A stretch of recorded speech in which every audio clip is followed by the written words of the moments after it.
वैदिक मार्ग का बड़ा महत्व है। वैदिक मार्ग पर चलकर व्यक्ति मृत्यु को भी जीत सकता है। कई ऐसी कथाएं हैं महाराज पुराणों में। तो दैत्य भी इतने प्रबल हो गए वैदिक मार्ग में रहकर कि देवता उनसे पराजित हो गए। तब सभी देवता भगवान के पास गए। तो भगवान ने कहा भी एक काम करो, इन दैत्यों को पराजित करने के लिए सबसे पहला काम करना पड़ेगा कि इनकी शक्ति कम हो। और शक्ति कम कैसे होगी? बोले जब ये वैदिक मार्ग छोड़कर अवैदिक हो जाएंगे तो इनकी शक्ति अपने आप घट जाएगी। बोले इनकी वेद में बड़ी निष्ठा है, ये विद्वान है, और इन वैदिक विद्वानों को इनके कर्म से कैसे च्युत किया जाए? तो भगवान ने माया मोह का सृजन किया। माया मोह का सृजन किया।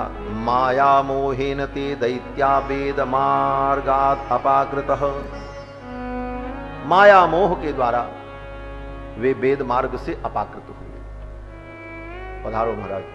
बोलो श्री सीता रामचंद्र भगवान की जय। दो बार भगवान नाम संकीर्तन करिए। सीताराम राम राम सीताराम राम राम सीताराम राम राम सीताराम राम राम सीताराम राम राम सीताराम राम राम सीताराम राम राम सीताराम राम राम सीताराम राम राम सीताराम राम राम सीताराम राम राम सीताराम राम राम सीताराम राम राम सीताराम राम राम सीताराम राम राम सीताराम राम राम सीताराम राम राम सीताराम राम राम राजा राम राम राम राजा राम राम राम सीताराम राम राम सीताराम राम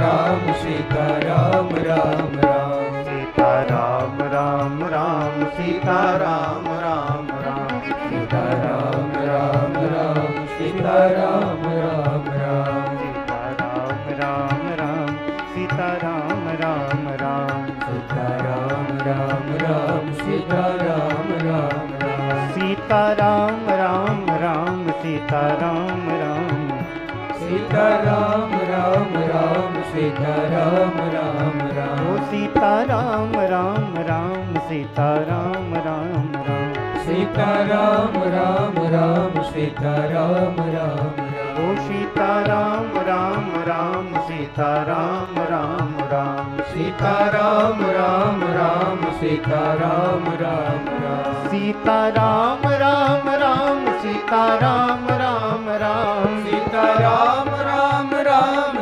सीताराम राम राम सीताराम राम राम सीताराम राम राम सीताराम राम राम सीताराम राम राम सीताराम राम राम सीताराम राम राम राजा राम राम राम राजा राम राम राम सीताराम राम राम सीताराम राम राम सीताराम राम राम सीताराम राम राम सीताराम राम राम सीताराम राम राम सीताराम राम राम सीताराम राम राम श्री सीता रामचंद्र भगवान की जय। परम सौभाग्य का विषय कि हमारे मध्य में अयोध्या की महान विभूति, परम विद्वान और पुराण विद्या तो आपकी पारंपरिक संपत्ति है मानो, ऐसे हमारे श्री राम कथा कुंज के पूज्य महाराज श्री जगत गुरु श्री रामानंदाचार्य श्री रामानंदास जी महाराज, जो कि न्याय व्याकरण के प्रकांड पंडित हैं और शास्त्रों में भूरी परिश्रम किया है। आपने अद्भुत वाणी आपकी, ऐसे महापुरुष कृपा करके पधारे, हम लोग धन्य हुए और संत महापुरुष का दर्शन प्राप्त हो, यही कथा का आनंद है। बंधुओं, बैठे बैठे आप कहां जाकर के दर्शन करते? कथा में संत महात्मा पधारें, ऐसे महापुरुष पधारें तो बैठे बैठे आपको दर्शन हो। और जो आस्था चैनल के माध्यम से सुदूर तक इस कथा को सुन रहे हैं, उनको भी संतों का दर्शन यहीं से बैठे बैठे हो रहा और उनकी वाणी सुनने को मिले, ये तो और भी विशेष बात है। तो हम तो आपको सुना ही रहे हैं रोज, फिर सुनाएंगे अभी 2-3 दिन, तो 3 दिन अभी बचे ही। हमारे मध्य में पूज्य महाराज श्री पधारे हैं, परम विद्वान डॉक्टर श्री रामानंद दास जी महाराज। उनके चरणों में मैं निवेदन करूंगा कि पूज्य महाराज श्री अपना आशीर्वचन हम सबको प्रदान करें और हम लोग दत्तचित्त होकर महाराज श्री की वाणी को श्रवण करें, फिर शेष चर्चा आगे करेंगे। बोलो श्री सीतारामचंद्र भगवान की जय। श्री सीताराम, श्री सीतारामचंद्र भगवान की जय। श्री अयोध्यानाथ भगवान की जय। श्री हनुमान जी महाराज की जय। जय जय सीताराम। श्रीरामं रामानुजं सीतां भरतं भरतानुजं सुग्रीवं वायुसूनुं च प्रणमामि पुनः पुनः। सीतानाथ समारंभां श्रीरामानन्दार्य मध्यमाम् अस्मदाचार्य पर्यन्तां वन्दे गुरुपरम्पराम्। परमादरणीय परम श्रद्धेय अनंत श्री विभूषित जगतगुरु रामानुजाचार्य पूज्य श्री स्वामी जी महाराज, श्री बड़ा भक्तमाल आश्रम के परमाध्यक्ष परम वंदनीय श्रद्धेय श्री महंत जी महाराज, श्री विजय राम भक्तमाल आश्रम के परमाध्यक्ष श्रद्धेय श्री महाराज जी, समागत समस्त पूज्य वंदनीय संत चरण, भगवत कथानुरागी सज्जनों, श्रद्धामयी देवियों, ये बड़े सौभाग्य की बात है कि इस दिव्य भक्तमाल के पावन प्रांगण में बैठ करके हम लोग अपनी मंगलमयी जो अपना जो जीवन है, जीवन का जो अमूल्य समय है, उसको सार्थक बनाने के लिए श्री विष्णु पुराण की मंगलमयी कथा को श्रवण कर रहे हैं।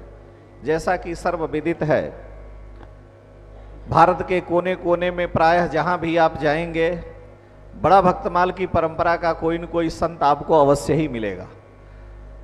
तात्पर्य कहने का है कि जिस महान विभूति ने, जिस महापुरुष ने अपनी सहजता से, अपनी सरलता से संतों में एक दिव्य स्थान बनाया था और उन्होंने श्री भक्तमाल जी के नाम से दिव्य आश्रम की प्रतिष्ठा करके जो एक वृक्ष लगाया था, आज वह वृक्ष इतना महान हो चुका है कि उसकी शाखाएं पूरे भारत में प्रसरित हैं। यहाँ तक कि देशों में, विदेशों में भी उस महान वृक्ष की शाखाएं हैं और उसके पके हुए फल को पाने वाले लाखों उनके शिष्यगण हैं जो यहाँ दृष्टिगोचर हो रहे हैं। बहुत से लोग जो नहीं यहाँ उपस्थित हो पाए, वो लोग घर बैठे ही श्री भक्तमाल रूपी वृक्ष के फल का पान कर रहे हैं। लेकिन विलक्षणता यह है कि जिस वृक्ष को श्री बड़े महाराज जी ने लगाया था और जिसका दिव्य परिपाक जो फल है, जिसको हम आप लोग यहाँ पर बैठकर श्रवण कर रहे हैं, संत सेवा, गौ सेवा आदि के माध्यम से देख रहे हैं, उस फल में जो दिव्य रस है, वास्तव में आज वह रस यह कहा जाए कि पूर्ण रूप से हमें तृप्त कर रहा है, तो उसमें महत्वपूर्ण भूमिका है उस रस को प्रस्तुत करने वाले महापुरुष की। और उन महापुरुषों में हमारे परम वंदनीय आदरणीय विद्वत वरेण्य जगत गुरु रामानुजाचार्य श्री स्वामी राघवाचार्य जी महाराज मंचासीन हैं, जिनकी वाणी के माध्यम से लाखों लोग अपनी पिपासा को शांत करते हैं। भारत के कोने कोने में अनेक दूरदर्शन के चैनलों के माध्यम से आपकी वाणी जिज्ञासुओं के अंतःकरण को सदा तृप्त करती रहती है। तो आपने उस दिव्य भक्तमाल रूपी वृक्ष में लगे हुए फल में ऐसी दिव्य मिठास डाल दी है, ऐसा माधुर्य डाल दिया है कि हम लोग तो नहीं आ पाते, लेकिन प्रतिदिन यह दास 1 घंटे 1.5 घंटे इस दिव्य पावन प्रसंग को अपनी मोबाइल में देखता रहता है। और हम लोग जल्दी, थोड़ा सा आदत खराब होती है, जो वक्ता होता हो जल्दी सुनता नहीं किसी की, लेकिन आप में जो जादू है, आपकी वाणी में जो रस है, और सबसे बड़ी बात यह है कि जो विशुद्ध वैदिक सनातन परंपरा है, उस वैदिक सनातन परंपरा का जो दिव्य उत्स है, आप उस फल में डालते हैं, जिससे उस फल में और भी अधिक मिठास आ जाती है। अरे भाई, दुनिया भर के फल थे। परीक्षित जी को लाखों लोग आकर के भागवतामृत पिला सकते थे, लेकिन सुखदेव के शुक चंचुओं से स्पृष्ट हो जाने के कारण फल में जो दिव्य मिठास आ गई, वैसा किसी ऋषि में वैसी सामर्थ्य नहीं थी। इसलिए कोई भी फल हो, उस फल में चोंच लगाने वाला कौन व्यक्ति है, किसकी वाणी से उस फल का स्पर्श हो रहा है, जिससे उसमें माधुर्य आवे। तो आज परम सौभाग्य की बात है कि विद्वत वरेण्य जगत गुरु जी श्री राघवाचार्य जी महाराज, जो दिव्य फल भक्तमाल का लगा हुआ विश्व के कोने कोने में है, आप अपनी वाणी के माध्यम से, आस्था चैनल के माध्यम से उसमें जो मिठास डाल रहे हैं, वास्तव में वह अपने में विलक्षण है। हम श्री चरणों में बारंबार वंदन करते हैं, नमन करते हैं, लेकिन इन सब के मूल में जो वृक्ष लगा, वृक्ष की बड़ी बड़ी शाखाएं हुई देश के कोने कोने में हैं, और उसके पके हुए फलों को लाखों भक्त तोड़ करके पा रहे हैं, पी रहे हैं। लेकिन अगर वृक्ष को जल ही न दिया जाए, वृक्ष में पानी ही न डाला जाए, तो सब काम बेकार हो जाएगा। बड़ा लंबा अंतराल रहा, लेकिन जब से परम वंदनीय श्री भक्तमाल के वर्तमान पीठाधीश्वर श्री महाराज जी आए, उन्होंने उस वृक्ष को ऐसा दिव्य जल दिया, उस वृक्ष को ऐसा सिंचित किया कि आज चारों ओर भारत में हर जगह श्री भक्तमाल को लोग जानने लगे हैं। संतों की तो बात ही अलग है, क्योंकि संतों का तो भक्तमाल से बड़ा संबंध रहा है, ये बड़ी भारी बात है। तो उस महापुरुष की विशेषता है जिसने उस वृक्ष को पूर्ण रूप से पुष्पित पल्लवित होने के लिए अपना तन मन धन दे करके उसको सिंचित किया है। तो श्री महाराज जी जो श्री भक्तमाल आश्रम के वर्तमान पीठाधीश्वर श्री अवधेश दास जी महाराज हैं, मैं श्री चरणों में बारंबार वंदन करता हूं और ये प्रार्थना करता हूं कि यह वृक्ष इसी प्रकार से अपनी जो दिव्य माधुरी है उसको सबको देता रहे। फलों के जितने भी जिज्ञासु हैं, पाने वाले हैं, वो और भी अधिक संख्या में बढ़े। दिन प्रतिदिन यह भक्तमाल रूपी वृक्ष और भी अधिक विशालतम होता जाए, ऐसी कामना है। श्री विष्णु पुराण की मंगलमयी कथा आप सुन रहे हैं।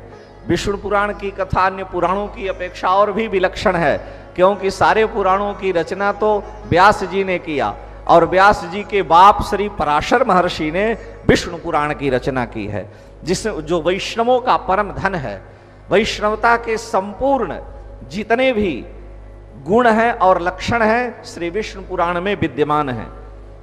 भगवान सूर्य की उपासना संध्या गायत्री से लेकर के और जो भी ऐतिहासिक पक्ष है, प्रायः सभी विचारकों ने विष्णु पुराण को प्रमाण मान करके और उदाहरण दिया है। भगवान शंकराचार्य ने विष्णु सहस्त्रनाम के ऊपर जो अपनी व्याख्या लिखी, शंकर भाष्य लिखा, उसमें अनेक विष्णु पुराण के श्लोकों का उन्होंने नाम महाराज की व्याख्या में प्रयोग किया है।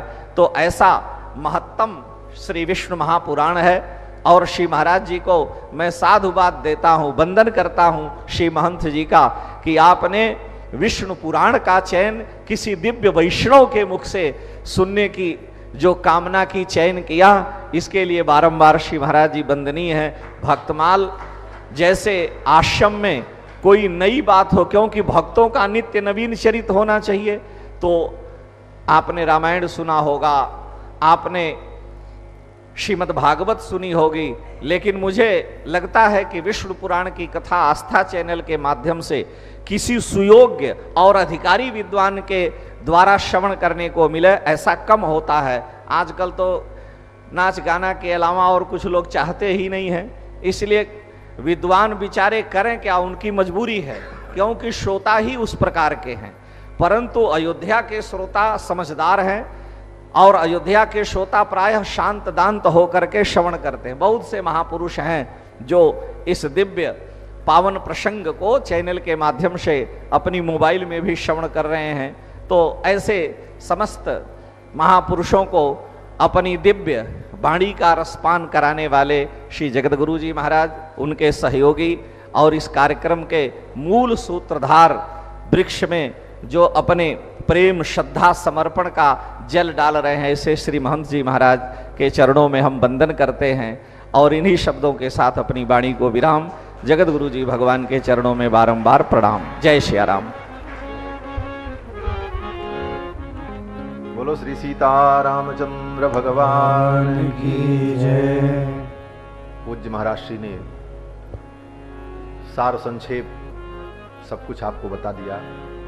विष्णु पुराण परम सात्विक पुराण, जिसकी महिमा का वर्णन करते हुए इसके रचनाकार महर्षि पराशर के चरणों में प्रणाम करते हुए हमारे पूर्वाचार्य श्री यामुनाचार्य स्वामी जी महाराज कहते हैं कि तत्वेन यच्चिदचिदीश्वर तत्स्वभाव भोगापवर्ग तदुपाय गतिरुदारः संदर्शयन् निर्मिमीत पुराण रत्नम तस्मै नमो मुनिवराय पराशर।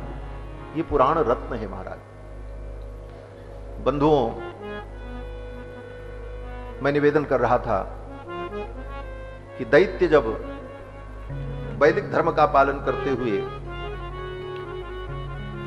बड़े प्रबल हो गए, देवता उनसे पराजित होने लगे, तो देवताओं ने भगवान से प्रार्थना की, क्या करें, कोई उपाय करो प्रभु, ये बड़े प्रबल हो रहे हैं। तो भगवान ने कहा कि अब मैं अपने द्वारा एक माया मोह को प्रकट करता हूं। ये माया मोह इनको मोहित करके इनके वैदिक मार्ग से इनको च्युत कर देगा, तो इनकी शक्ति स्वतः क्षीण हो जाए। और भगवान ने अपने संकल्प से एक पुरुष को प्रकट किया जिसका नाम माया मोह। उसका रूप कैसा था? बोले ततो दिगंबरो मुंडो बहिर्पिच्छधरो द्विज। ततो दिगंबरो मुंडो बहिर्पिच्छधरो द्विज।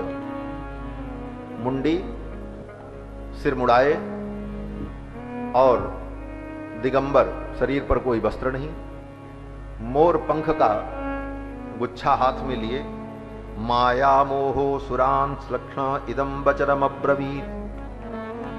वो माया मोह उत्पन्न हुआ और उस माया मोह को भगवान ने भेजा। भगवान की माया ही माया मोह का वो दिव्य विलक्षण रूप प्रकट हुआ और वो माया मोह वहां पहुंचा जहां पर राक्षस लोग तप कर रहे थे, नर्मदा नदी के तट पर। मैत्रेय ददृशे गत्वा नर्मदा तीर संस्थितान। नर्मदा नदी के तट पर उन दैत्यों को तप करते हुए देखा और उस माया मोह ने कहा, हे दैत्य पतयो ब्रूत यदर्थम तप्यते तपः। ऐ दैत्यपति, हे दैत्यों, किस लिए तप कर रहे हो? तुम्हारे तप का उद्देश्य क्या है? ऐहिकम वाथ पार्थ्यम तपसः फलमिच्छत। ऐहिक सुख के लिए अथवा परलोक सुख के लिए क्या चाहते हो? किस लिए तप कर रहे हो? तो उन दैत्यों ने कहा कि हम परलोक के सुख की प्राप्ति के लिए तप कर रहे हैं वैदिक मार्ग के अनुसार। तो माया मोह ने अपने वाग जाल के द्वारा, बागाडंबर के द्वारा उन दैत्यों को भ्रमित कर दिया। उसने कहा कि इसके करने से कुछ नहीं होगा, मैं जो कहता हूं ये परम धर्म है, इसको मानो और इसी प्रकार मुंडी हो जाओ, नग्न हो जाओ और मोर पिच्छ धारण करो और मेरे मार्ग पर चलो, तब तुमको मोक्ष भी मिलेगा, सुख भी मिलेगा, सब कुछ मिलेगा। और उस माया मोह के द्वारा वे दैत्य भ्रमित कर दिए गए और दैत्यों ने अपने वैदिक मार्ग को छोड़कर उनका अनुगमन किया। वही नग्न आगे चल करके अरहत कहलाए, क्योंकि नग्न ने कहा, उस माया मोह ने कहा कि मैं जो धर्म बता रहा हूं इसका तुम स्वागत करो। अर्हतैतम महाधर्मम माया मोहेन ते यतः। माया मोह ने कहा कि मैं जो धर्म बता रहा हूं इसे तुम स्वीकार करो, इसका तुम आदर करो। तो माया मोह के द्वारा बताए गए धर्म का उन्होंने आदर किया, उसे स्वीकार किया, इसीलिए वो अरहत कहलाए। और उन्होंने वैदिक धर्म का त्याग कर दिया। श्री पराशर जी महाराज कहते हैं कि वैदिक धर्म का त्याग करने के कारण ही वो नग्न कहलाए, वही नग्न है। क्यों? बोले ऋग यजुः साम अथर्व ये चारों वेद ही वस्त्रभूत हैं, और इस वस्त्र से जो रहित है, जिसके जीवन में वैदिक आचरण नहीं, जो वेद के पथ पर नहीं चलता, वैदिक मार्ग का अनुसरण नहीं करता, वो नग्न है। और ऐसे अवैदिक नग्न माया मोह से ग्रस्त है। इन सब विषयों का वर्णन श्री पराशर महर्षि ने मैत्रेय जी को सुनाया।